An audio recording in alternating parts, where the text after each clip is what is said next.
जय Hind. NCC India lecture series में आपका स्वागत है। आज के इस लेक्चर में मैं एनसीसी ट्रेनिंग के उस महत्वपूर्ण पार्ट के बारे में बात करूंगा जिसको किए बिना एनसीसी का कैडेट किसी भी सर्टिफिकेट को लेने का हकदार नहीं बनता है। जी हाँ, मेरा मतलब है एनसीसी में ऑर्गेनाइज होने वाले डिफरेंट टाइप के कैंप्स के बारे में।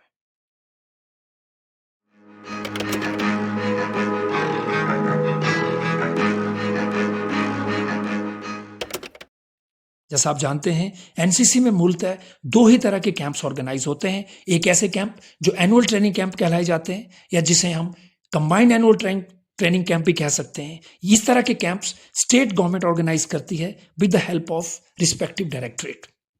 और दूसरे हैं सेंट्रली ऑर्गेनाइज्ड कैंप्स जो ऑल इंडिया नेचर के होते हैं और जो डीजी एनसीसी प्लान करता है in consultation with the states NCC directorates.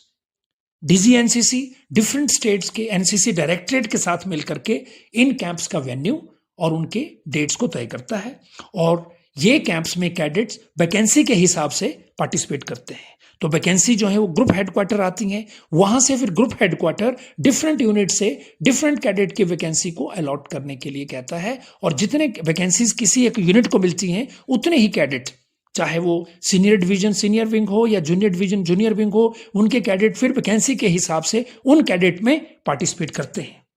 NCC का किसी भी तरह का कैंप हो, ये कैंप्स बहुत महत्वपूर्ण रोल प्ले करते हैं किसी भी कैडेट में discipline, leadership skills, courage and confidence, physical and mental fitness, team work and cooperation जैसी भावना को पैदा करने के लिए। तो चलिए हम बात करते हैं अभी सेंट्रली ऑर्गेनाइज्ड कैंप्स की। तो इसमें थल सेना, नौसेना और वायुसेना के कैंप्स ऑर्गेनाइज किए जाते हैं। 2 थल सेना कैंप लगते हैं separate for SD and JD and SW and JW, और ये ऑर्गेनाइज किए जाते हैं in the parade ground of Delhi cantt headquarters DGCC में। 2 थल सेना कैंप पूरे साल में ऑर्गेनाइज किए जाते हैं। जहाँ तक नौसेना कैंप की बात है तो डिफरेंट कंपटीशंस ऑर्गेनाइज होते हैं उसमें, जैसे बोट पुलिंग है, रिगाटा है और sailing competitions. And as far as वायुसेना कैंप इज कंसर्न तो इसमें भी इंटर डायरेक्टेड कंपटीशंस ऑर्गेनाइज किए जाते हैं। तो बहुत ही प्रेस्टिजियस कैंप्स है, वैकेंसी के हिसाब से अलॉटमेंट होती है और कैडेट्स के लिए बहुत फख्र की बात है to attend this type of camps. इसके बाद हम बात करते हैं रॉक क्लाइंबिंग ट्रेनिंग कैंप्स की। इसमें 1000 to 1100 कैडेट्स हर साल इसको अटेंड करते हैं और रॉक क्लाइंबिंग के बेसिक्स इन कैंप्स में सिखाए जाते हैं and to inculcate the spirit of adventure. हम देखते हैं कि one of the aim of NCC is also to inculcate the spirit of adventure. तो कैडेट्स के अंदर स्पिरिट ऑफ एडवेंचर को इनकुलकेट करने के लिए ये रॉक क्लाइंबिंग कैंप्स बहुत इंपॉर्टेंट रोल प्ले करते हैं। इसके बाद हम बात करते हैं नेशनल इंटीग्रेशन कैंप्स।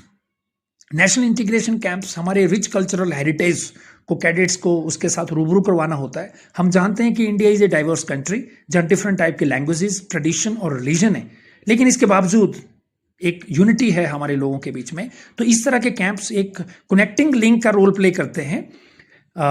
कैडेट्स को डिफरेंट एरियाज में डिफरेंट ट्रेडिशंस, उनके कल्चर और डिफरेंट लैंग्वेजेस के साथ रूबरू करवाया जाता है सो दैट कि एक नेशनल इंटीग्रेशन बनी रहे।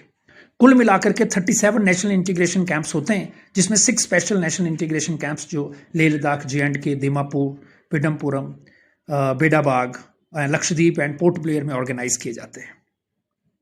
तो बहुत ही स्पेशल ओकेजन होता है कैडेट्स को एक दूसरे के कल्चर को जानने का। हम बात करते हैं लीडरशिप कैंप्स की।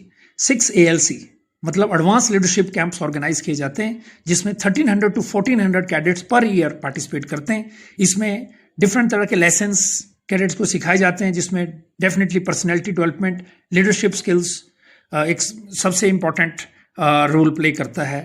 उसके बाद हम बात करते हैं RDC रिपब्लिक डे कैंप। बहुत ही प्रेस्टिजियस कैंप है जो 1 जनवरी से लेकर 29 जनवरी तक न्यू दिल्ली में ऑर्गेनाइज होता है। Almost 2000 cadet all over India से इसमें पार्टिसिपेट करते हैं। This camp is organized by the vice president of India and is culminated by the prime minister rally on 28 January. इसके साथ हम बात करते हैं डिफरेंट एडवेंचर स्पोर्ट्स की, जिसमें ट्रेनिंग दी जाती है कैडेट को डिफरेंट तरह के एम ऑफ एनसीसी को अचीव करने के लिए, जैसे leadership, self confidence, determination and feeling of team spirit.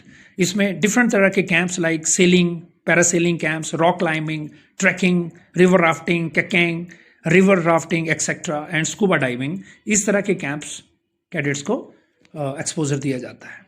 इसके बाद हम बात करते हैं यूथ एक्सचेंज प्रोग्राम की, जो 10 कंट्रीज जो हमारी फ्रेंडली 10 कंट्रीज़ हैं वहाँ पर हमारे जो कैडेट्स सेलेक्ट होते हैं आरडीसी में, उनको मौका मिलता है फॉरेन कंट्रीज़ में जाने का। जो हमारी 10 फ्रेंडली कंट्रीज़ हैं like Bangladesh, Bhutan, Nepal, Sri Lanka, Maldives, Singapore, Vietnam, Turkmenistan, Kazakhstan and Russia. और इनके कैडेट्स भी इंडिया में आते हैं और हमारे कैडेट्स उनके साथ इंटरेक्ट करते हैं। तो ऑल दिस आइडिया ऑफ सारा इसका यही है कि to foster cultural understanding and appreciations. तो आपने देखा कि किस तरह से हमारे कैडेट्स एक दूसरे के साथ जो फ्रेंडली कंट्रीज के कैडेट्स हैं उनके साथ मिलजुल के काम करते हैं। तो हाँ, आज के लिए इतना ही। मिलते हैं नए वीडियो में एक नए टॉपिक के साथ। और जी हाँ, मैं आज से शुरू करने वाला हूं एक लेक्चर सीरीज जो कवर करेगा आपका स्पेशल और common subjects for A, B and C certificate exams. तो जल्दी से you subscribe my channel and switch on to the notification so that जैसे ही कोई नया वीडियो आपके सिलेबस से रिलेटेड आए तो आपको उसका नोटिफिकेशन हो जाए।